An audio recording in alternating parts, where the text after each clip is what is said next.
So now you're asking, well, why would I want to spend so much time, effort, and money on a Honda?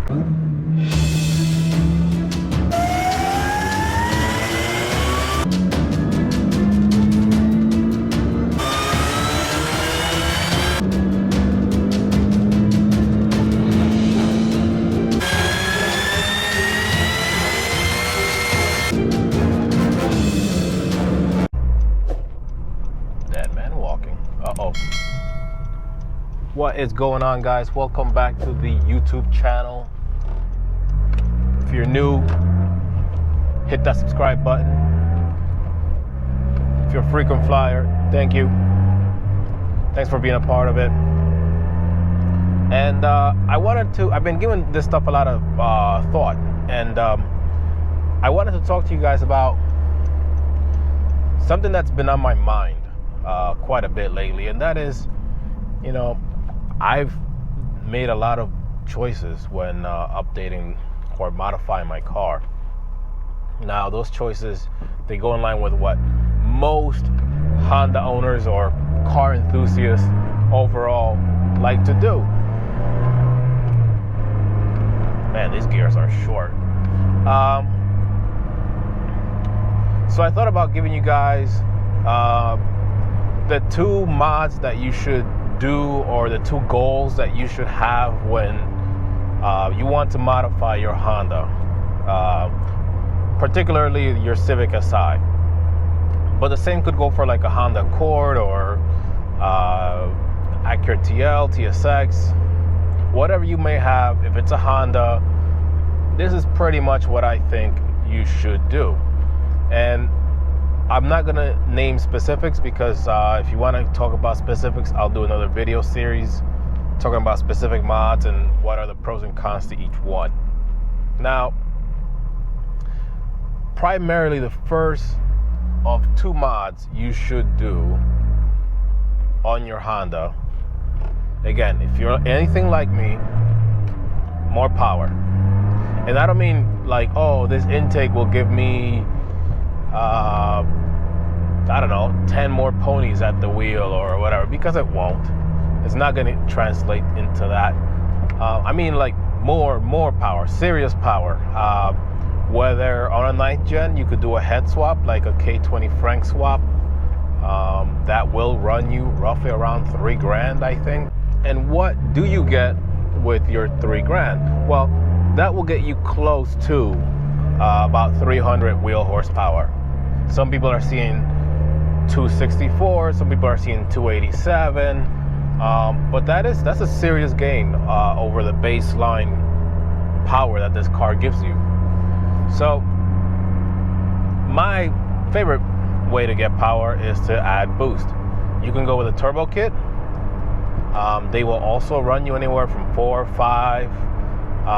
You can cheap out and try to build your own, and that will get you off the bat into the 350, 400 wheel horsepower range, which is an immense amount of power to add to your car. The other option is to go supercharger. You can get a used CT supercharger kit for about $4,000, I think. I don't think they're actually all that much worth it because they're used, very used. By now, a lot of them have high mileage on them. They do run forever. Superchargers are known to be reliable. You go with a Merc Racing kit. If you want to spend a little bit more money, have more room to grow, that will get you started in, again, the 300, depending on what pulley setup you do. You can start off with like a 1320 blower on a reasonable pulley and make 350 horsepower to the wheels. That was my original setup. I have talked about that in my earlier videos and how awesome that setup was, but I think that's a really good setup for anyone looking to do more power. So those are your three options for basically goal number one. Your goal number one should be, let's add power, because I don't care what people say, these cars are slow. These cars are slow off the factory. The SI model is the sports model, but hey, look, it's still a Honda. It's still very tamed. It's, it's a slow car. You pull up next to an old SRT4, it'll smoke you off the line. It'll smoke you up in the high end.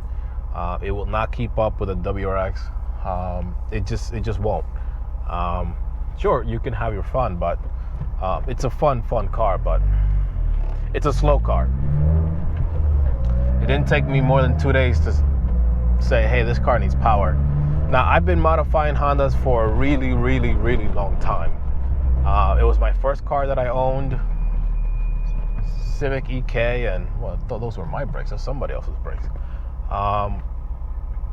To the DC5 RSX, which was an awesome car to modify. The second modification I think you should do if you're going with this route, you can do this one first. Better braking. I found, especially with the 9th gen, I never owned an 8th gen. The 9th gen has terrible brakes, awful brakes. The car is heavier, and the brakes are there for efficiency, like longevity and things, which that doesn't translate to, I don't know, performance, for example. So if you're adding power, if your mind is to add a lot more power, add brakes. You could do a big brake kit like I did. You can look at my install video on the Willwood 6-piston brake kit.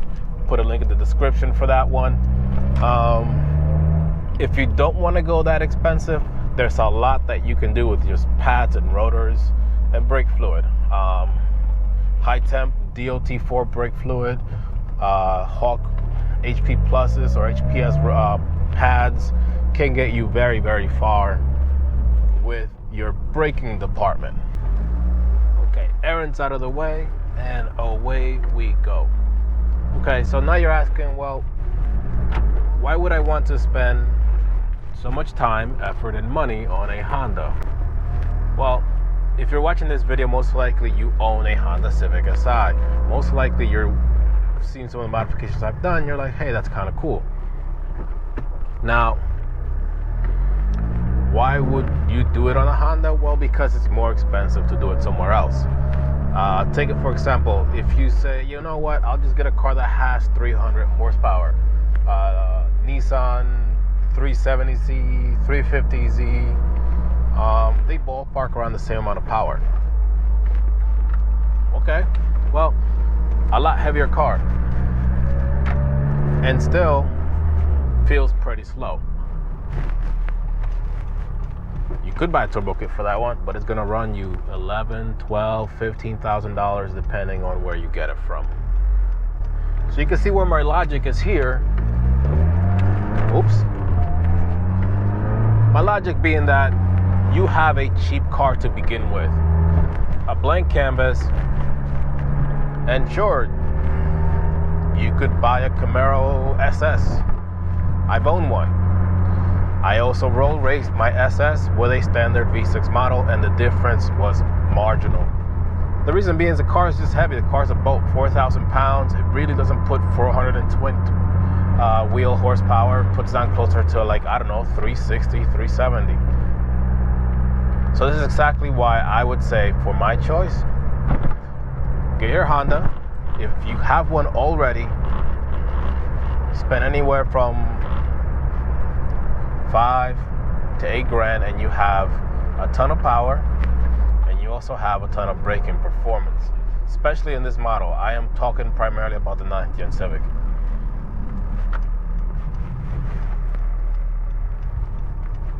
In the end, your pockets will be happy.